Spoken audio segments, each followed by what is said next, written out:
Welcome back to the Business Freedom Podcast. Lars Hedenborg here for another edition of the podcast. The title of this podcast is Give Yourself a Break from Your Self-Induced Insanity. And so let me give a little bit of context to this podcast. I am addicted to business, just straight up, everything about it. If it's good, if it's bad, if it's doesn't matter if I'm making a lot of money, if money is tighter, it's all just this game that I love. And, you know, when I transitioned from the corporate world in 2007, I had an amazing corporate job. So I did acquisitions and strategy for an aerospace company. When I graduated high school, I wanted to go to college to study to become an aerospace engineer. It turned out that it wasn't the time for aerospace, and I shifted to mechanical engineering. And I've just always had this love of aerospace and defense and technology and all of that. And so worked for a few years as an engineer out of undergrad, and then took a position on Wall Street as a financial analyst, worked for a couple of years there. In 1 week, I was telling this story the other day, 1 week in New York, I worked 138 hours out of 168 hours. I was physically in the office. Couple nights, maybe 3 of those nights, I slept under my desk for a couple hours. And so when I left that crazy environment, I knew I loved business. I loved strategy. I just loved that part, and number crunching and valuation. And so I was looking for an acquisitions and strategy job. I never imagined I would work for an aerospace company. So that was super awesome. Anyway, back to the story. When I made that transition from corporate life to business, there was no turning it off. Like I got exposed to a world where there's a never ending amount of information and learning and development you could do as a business owner. Like in the beginning, it was, how do I generate leads and have conversations and sit down with buyers and sellers and convert them, you know, into clients and do a great job. And, you know, that was like, man, the first like 4 or 5 years, that's all I obsessed over. And then, you know, making the transition to more to like managing and helping others manage, and what's the business operating system so I don't have to have my hand in everything. That was like the next phase of that growth. And then, you know, how do I run this thing without being in it? Like that was just fun. And you know, all the while, this whole time money game that I play. If you haven't heard me talk about delinking time and money and stress, and you know, how can I make like just a crazy amount of money every hour I put into the business because I'm adding that much value, or I put in the systems, or I put the people in place. And so this game I just love, and I'm totally addicted to it. And so over the course of, I would say the last, you know, 3 or 4 years, you know, the real estate business is running super smooth. The coaching business, I'm getting it to a point where it's running, you know, mostly without me. Most of what I do is one to many, like this. I'm sharing some perspective, or I'm doing a webinar, or, you know, I'm doing a weekly training for our group on something. It's like a one to many, and I love it, and it's awesome. Or I'm building systems, still love building systems and tools for our members. And so I love all of it. And I got to the point where I did work down to 4 days a week, you know, 1 day in the real estate team, 3 days in the coaching business. Then the pandemic hit, and it gave me the excuse to go back to 7 days a week. Just my natural like response was like, give me the ball. I'm going to run with it. And not a great leadership move. That's for a whole nother podcast. The thing I want to share with you is that in all of this, you know, in the last, since, you know, whatever, 2007, 2008, I hired my first administrator and went from 44 to 58 to 118 to 178 to 248. You guys, you've heard me say all that before. The year we did 248, I did one of those transactions. That was just my journey. I wanted to see if I could do it, if I could build a business that didn't rely on me, and I did it. The last 3 or 4 years have been pretty decent, and I've learned to sort of temper this addiction that I have. Yet what I've found is that I'm always spinning in my head and obsessing about business. And I have a great life. I spend time with my kids. I'm present with my wife. And so someone challenged me, here's how obsessed I am. And you may relate to this. When I go for a run or when I working out is an opportunity for me to listen to a book or a podcast. It's hardly the workout that I'm interested in. It's this opportunity to part of it is just mental, just a breakaway from the house and to get out and be in our neighborhood and all that. But I'm always listening to something. Like my brain is on 24/7. There are nights, and it's not often, but there are nights I lay in bed and I'm spinning on something in my head and I can't go to bed. And I know I've worked a long day. I know I'm tired. I know my body is ready to relax, and it can't because my brain is on. So someone challenged me to go for a walk,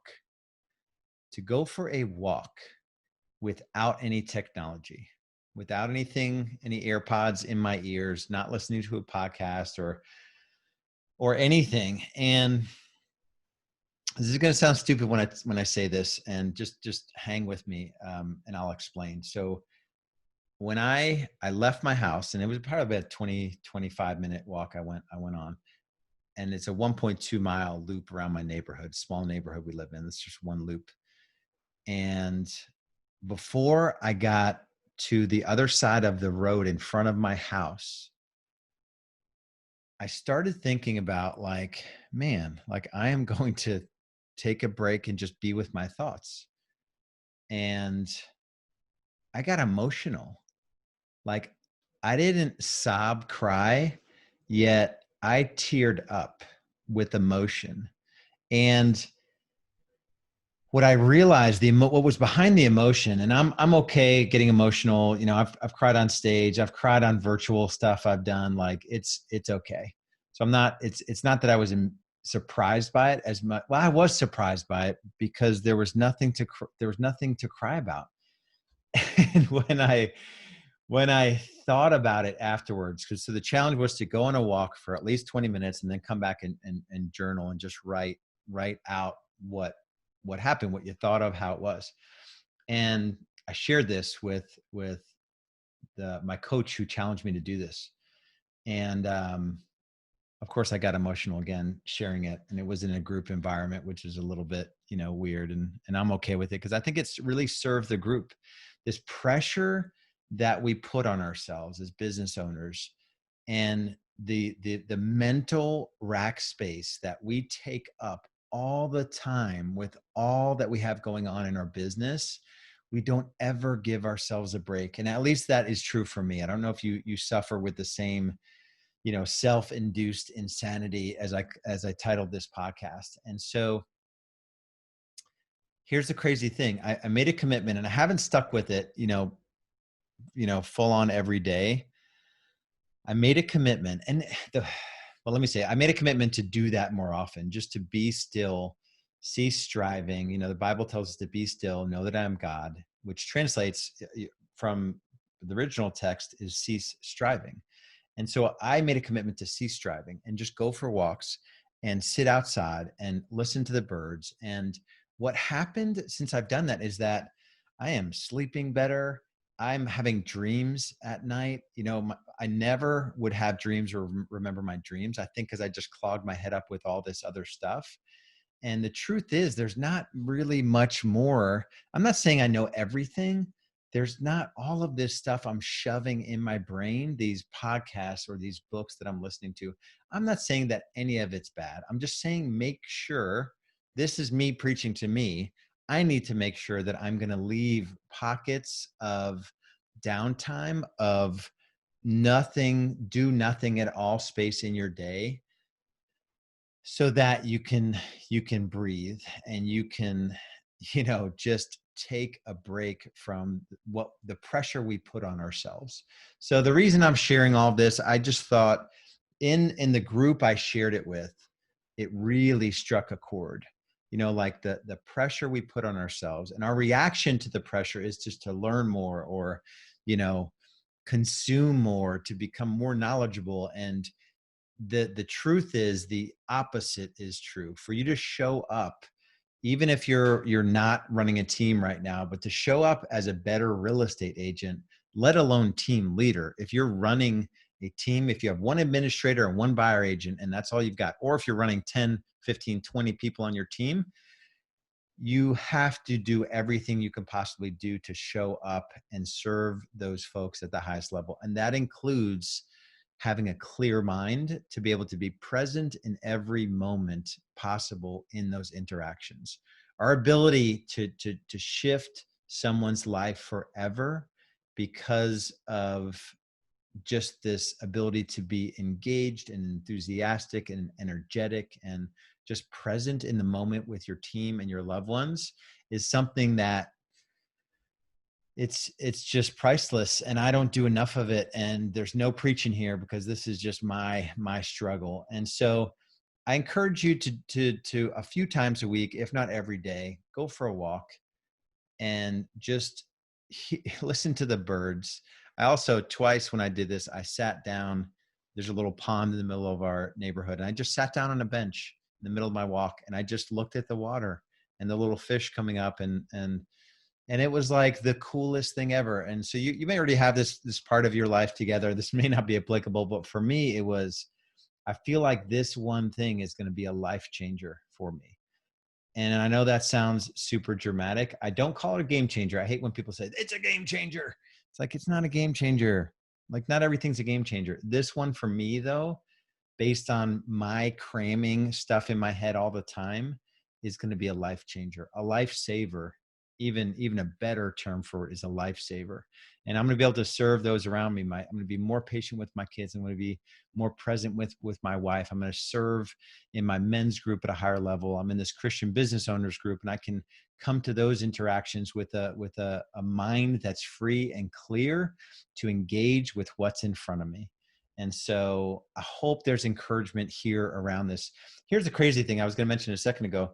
I was already doing a practice of meditation, the Abide app. So there's a scriptural meditation, and then I do the what is it? It's on my phone here, Headspace, and that's good.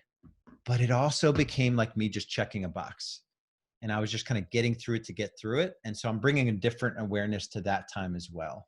And I'm trying to do that time, out of one spot that in my house that I sit in. If it's nice outside, I'm trying to sit outside and do those things. So anyway, hope this serves you. If you're at the point in your business growth journey where you need a roadmap, we just launched a new program. So traditionally, Real Estate B School, we only served folks that had already achieved 500,000 GCI. This program called Business Foundations serves the entire community under 500,000 GCI. So,